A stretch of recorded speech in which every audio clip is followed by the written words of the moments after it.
Welcome to AC 24/7. I'm LaPortia. All right, let's jump right in. A murdered Michigan synagogue leader is laid to rest as officials continue their search for a suspect and motive. The case adds to the rising concerns about U.S. violence amid the war in Israel. The Advocate Channel's Laura Aguirre has more.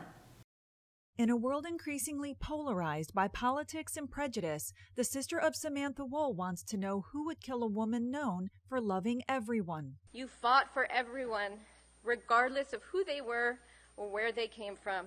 Samantha Woll, a synagogue board president and prominent Jewish community member, was found fatally stabbed outside her Detroit home Saturday.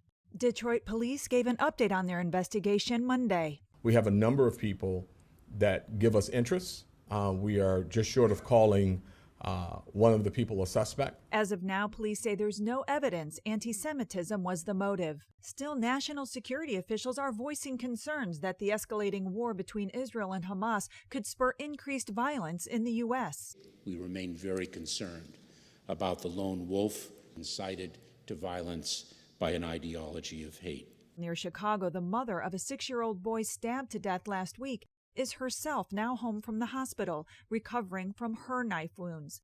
The family's 71-year-old landlord is charged in the case. Police say he allegedly attacked them because they were Muslim, and a federal hate crime investigation is underway.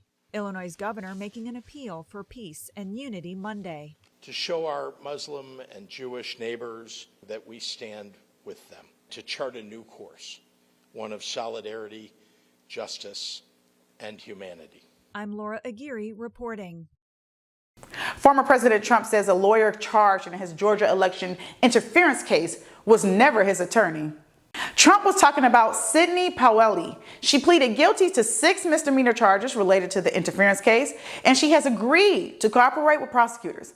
That includes testifying against the other co-defendants in the case, which includes Trump. Former Republican lawmaker Liz Cheney is tying the chaos of electing a new Speaker of the House to former President Trump.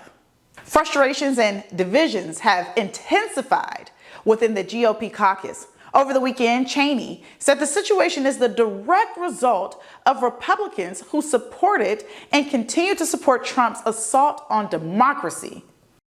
What we've seen is a result of really the leadership decisions that Kevin McCarthy made all the way back after the 2020 election and certainly after January 6th. And, you know, looking the other way in the face of the kind of assault on our democracy that we've seen from Donald Trump and his allies in the House, including Jim Jordan, elevating those members, frankly, some of whom are white supremacists, some of whom are anti-Semitic.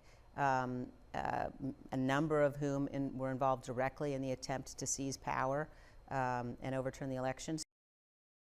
Cheney also warned against a second term for Trump, saying, quote, "He cannot be the next president if he is all of the things that he attempted to do, but was stopped from doing by responsible people around him at the Department of Justice, at the White House Counsel Office, he will do." After years of increases, the rate of firearm-related homicides in the U.S. decreased slightly in 2022. That's according to new data from the CDC. This is the first time the national firearm homicide rate has fallen since the start of the COVID-19 pandemic. Between 2019 and 2020, the overall firearm homicide rate increased about 35%, and it increased again in 2021.